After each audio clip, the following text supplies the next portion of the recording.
बिस्मिल्लाहिर्रहमानिर्रहीम। तसव्वुर मलिक एक बार फिर आपके सामने हाजिर है एक अच्छी सी इंफॉर्मेटिव वीडियो के साथ। अच्छा, ये इन्फॉर्मेशन कुछ देना बहुत ज़रूरी हो जाती है, तो इस वजह से मुझे जो है वीडियो अपलोड करवानी पड़ रही है। एक्चुअली बात यह है कि टाइम ना होने की वजह से मेरे लिए तो to be very honest videos बनाना अपलोड करवाना तो खैर कोई इशू नहीं होता है, लेकिन बेसिकली बात होती है कि वीडियोस का बनाना मेरे लिए वो ज़्यादा जो है तकलीफ दे होता है, इसलिए कि मेरे पास टाइम की कमी होती है।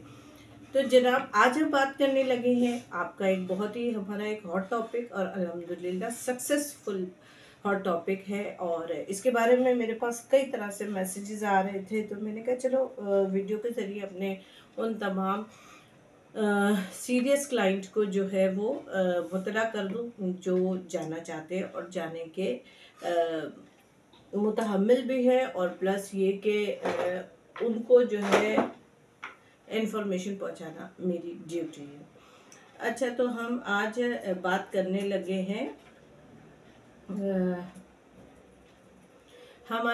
लगे हैं जनाब यूके की। जी हाँ, बिल्कुल सही समझ रहे हैं आप कि यूके हमारा एक बड़ा ही इम्पोर्टेंट टॉपिक रहा है हमेशा से और हमेशा रहेगा। जो हम बात कर रहे हैं वो यूके के वर्क परमिट के हवाले से है।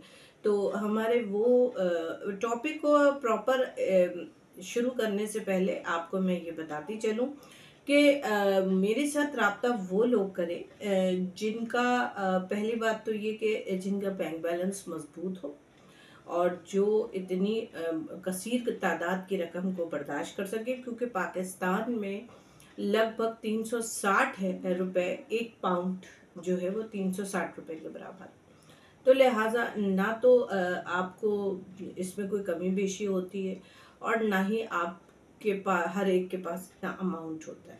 दूसरी इम्पॉर्टेंट चीज़, अप्लाई करने वाला UK affiliated VIIs B1 category 4.5 bands होना चाहिए।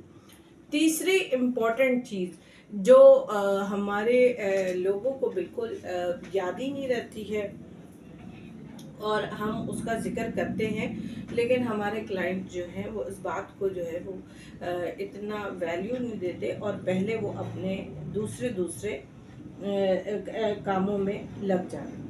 अब बात क्या है वो कि मैं ये अर्ज कर रही हूँ कि जी वो दूसरे कामों में लग जाते हैं। वो काम और वो बात ये है सबसे इम्पोर्टेंट कि आप अगर इंटरेस्टेड हैं अगर किसी जॉब में और आप जाना चाहते हैं, यकीनन आइल्स करने और आइल्स का रिजल्ट आने में लगभग 2 माह लग जाते हैं। तो आप हमें पहले से इंटीमेट कर दें, खुद को हमारे पास रजिस्टर्ड करवा दें, खुद को हमारे पास गारंटी करवा दें कि जी भाई हमने जाना है और हम अभी आइल्स करने जा रहे हैं अगर, और हम आपकी इस जॉब में इस कैटेगरी में बहुत ज़्यादा इंटरेस्टेड है। ठीक हो गया। अब होता यह है कि जब वो बेचारा बंदा रो धो के आइल्स करके लौट के वापस आता है, उस वक्त तक हमारे पास वो जॉब की जो है वो ख़त्म हो चुकी होती है वैकेंसी।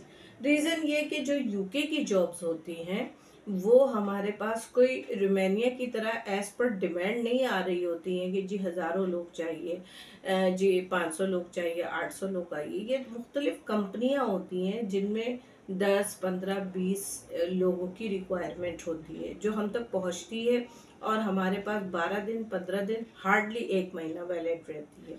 हाँ, अगर हम अपनी आगे जो हमारे लॉ फर्म है, अगर हम लॉ फर्म के साथ जो हमारा कॉन्ट्रैक्ट है, अगर हम उनको किसी का नाम लेकर बताते हैं कि वो जी हमारे क्लाइंट है और वो बहुत सीरियस है और वो जी आइल्स के बाद हमारे साथ रब्ता करेंगे, तो फिर ये है कि वो रिक्वायरमेंट हम उसको फुलफ़िल करने के लिए रोक के रखते हैं। अदरवाइज फिर हम आपको उस जॉब के बारे में बताएंगे जो कि मौजूद होती है। अच्छा, हमारे पास हर तरह की कंपनियों के मुख्तलिफ तरह की डिमांड्स होती हैं। कुछ कंपनियां हमारे साथ इस तरह वो कर लेती हैं, कहना चाहिए इस तरह हमारे साथ अंडरस्टैंडेड और कॉन्ट्रैक्ट बनाने पर राज़ी हो जाती है कि जी जनाब फुल पेमेंट वीज़े के बाद लेंगे, आफ्टर वीज़ा स्टैंपिंग हम आपका फुल पेमेंट लेंगे। कुछ कंपनीज जो होती हैं वो कहती हैं कि नहीं जी COS यानी कॉस्ट पर ही हम आपकी तमाम पेमेंट ले लेंगे। ठीक हो गया। कुछ कहते हैं कि जी हम आपको एम्बेसी फीस भी हम देंगे, आपकी हेल्थ इंश्योरेंस भी कंपनी पे करेगी। और कुछ ये कहते हैं कि नहीं जी हेल्थ इंश्योरेंस आप अपने खुद दें और एम्बेसी फीस भी आप अपने खुद दें। तो ये डिपेंड करता है कि कौन सी कंपनी किस रिक्वायरमेंट पे फुलफिल हो रही है और हमारे साथ किस तरह वो राब्ता बनाने पर तैयार है। अच्छा, अब इस वक्त हमारे पास करंटली जो जॉब्स मौजूद है वो हॉस्पिटैलिटी यानी होटल लाइन की है। वहाँ पे छोटे रेस्टोरेंट्स भी होते हैं, मोटल टाइप भी होते हैं। ज़रूरी नहीं है कि हम आपसे 5 स्टार की कैटेगरी की बात कर रहे हैं, बट ये कि उसमें हमें शेफ़ की ज़रूरत होती है, हमें शेफ़ के असिस्टेंट की ज़रूरत होती है, किचन हेल्पर की ज़रूरत है, हमें ज़रूरत है वेटर की। वेटर में मेल भी चाहिए, फीमेल भी चाहिए। और फिर उसके बाद टेक अवे के लड़के भी हमें चाहिए होते हैं। ठीक है, ये अभी हमारे पास जो करंट चल रही है।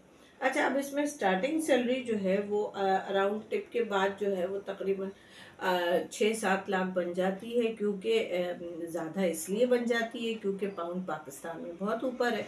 तो आप अगर अपना पूरा असासा, बल्कि पड़ोसी का भी असासा बेच कर जाते हैं तो माजरत के साथ मजाक करेंगे, अगर आप अपना सब कुछ बेच कर जाते हो, उधार कर्ज लेकर भी जाते हो, तो साल, 1.5 साल, 2 साल में आप अपने तमाम तरह के कर्जों से आज़ाद हो जाते हो। ठीक हो गया।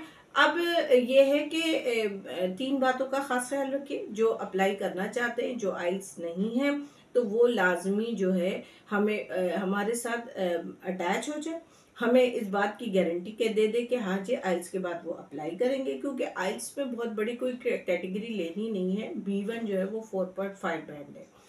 अच्छा, ओवरऑल चाहिए, फिर बता दूं, यानी रीडिंग, राइटिंग, स्पीकिंग, लिसनिंग, चारों मॉड्यूल्स में आपके 5 बैंड ही होने चाहिए। ऐसा ना हो किसी में 3 हो, किसी में 2 हो, किसी में 5 हो।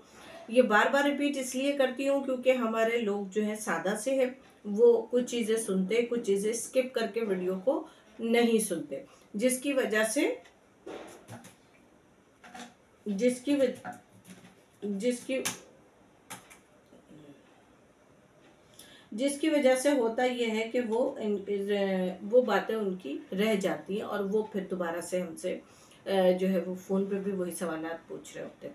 अच्छा, पहली बात मैंने आपको बता दी कि आप आइल्स करने से पहले अपने आप को रजिस्टर करवाएं, कॉन्ट्रैक्ट कर लें, हमारे साथ बातचीत कर लें कि भाई जी हमने आपसे वो करना है। सेकंड ये कि अगर उसके पास इतने पैसे हैं कि वो ये सब बर्दाश्त कर सकता है तो करे। तीसरी चीज़ ये कि बात आजकल ये आ रही है कि जी फैमिली जा सकती है या नहीं जा सकती है। तो देखिए जी, जब मेन एप्लीकेंट का वीज़ा लग जाता है तो उसके बाद आपने अपने स्पाउस का वीज़ा अप्लाई करना है। और स्पाउस का वीज़ा अप्लाई करने में कोई ऐसी बहुत मुश्किल या कोई ऐसा कहना चाहिए कि बहुत बड़ी कोई वो नहीं है, कहना चाहिए कि कोई बहुत बड़ी टेक्निक नहीं है। वो आप ही मेन एप्लीकेंट होंगे, आपके स्पाउस की एम्बेसी फीस, उसके हेल्थ इंश्योरेंस फीस के साथ वो हमने फाइल रेडी करनी है और एम्बेसी में जमा करा देनी है। अच्छा, कुछ कंपनी जो अभी राइट नाउ कंपनीज हमारे साथ काम कर रही हैं वो कहती है कॉस्ट पे। बेसिकली कॉस्ट जो होता है वो कंफर्मेशन ऑफ लेटर होता है, और अगर देखा जाए तो वही वीज़ा होता है। कॉस्ट के बाद ना तो पाकिस्तानियों का इंटरव्यू होता है और ना ही जो है उसके बाद रिजेक्शन का कोई सोर्स बचता है।